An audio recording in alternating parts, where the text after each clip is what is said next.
Shalom shalom ቤተሰብ እግዚአብሔር አምላክ ሎም ድማ ናይ ህይወት ቃል ሓቢርና ከንእውጂና ኣብ ኣዋጅ ለውጥ ስለዘሎ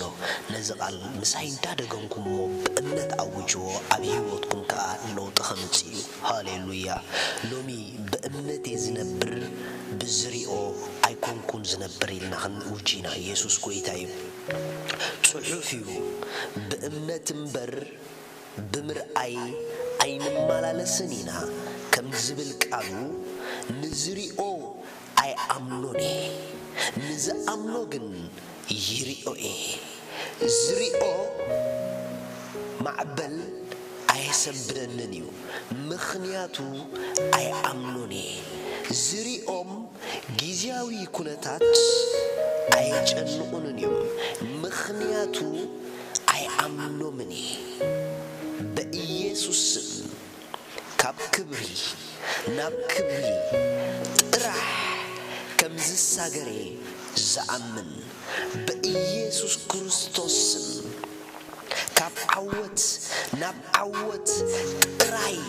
ከም ዝመላለሴ ዝኣምን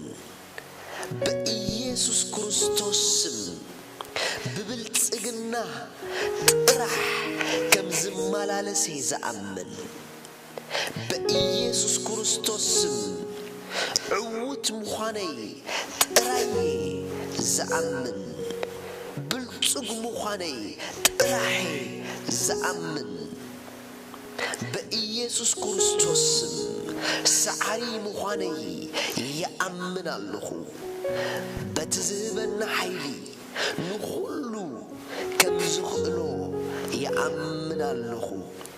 ጽሑፍዩ ሕጂ በእምነት ነቲ ተስፋ ዝግበሮ ነገር ርግጽ ምግባር ናይቲ ዘይረአ ነገር ምርዳእ ተባሂሉ እሞ በኢየሱስ ክርስቶስ በእምነት ሕጂ ተስፋይ ርጉጽ እዩ ኩን እዩ ውዱእ እዩ በእምነት ሕጂ ነቲ ዘይረአ ናብ ዝረአ ኣምጻኽዎ በእምነት ሕጂ ብሩኽ ሕጂ ዕውት ሕጂ ጻድቕ ሕጂ ቅቡእ ሕጂ ቅዱስ ጽሑፍ እዩ ንዝኣምን ኩሉ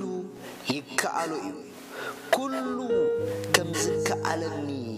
ይኣምን ኣለኹ ኩሉ ቀሊል ምዃኑ ይኣምን ኣለኹ ዝኽእል ሓይሊ ኣምላኽ ከም ዘለኒ ይኣምን ኣለኹ ጽሑፍ እዩ ነዝኸረን ብእምነት ተነቒልካ ናብቲ ባሕሪ እቶም ተበልካዮ ይእዘዘካ እሞ በኢየሱስ ክርስቶስ ብልበይ ከይተዋላወልኩ ካብ ጎይታ ዘይኮነ ኩሎም ኣኽራናት ብሽም ኢየሱስ በንቆስክዎ ካብ ኢኮኖመይ ካብ ቤተሰበይ ካብ ደቀይ ካብ ኩሉ ናተይ ዘበለ ነገር ማንም ዓይነት ሊሚቴሽን በኢየሱስ ክርስቶስ በእምነት ኣልዓልክዎ በእምነቶም ንመንግስታት ሰዓሩ ጽሑፍ እዩ በእምነቶም ካብ ስሕለት ሰይፍ ኣምለጡ ጽሑፍ እዩ በእምነቶም ኣፍ ኣናብስ ከደኑ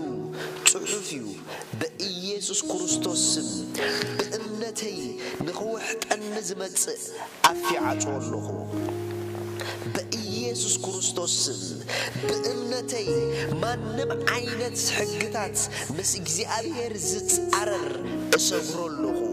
በኢየሱስ ክርስቶስ ካብ ዝጻረረኒ በእምነተይ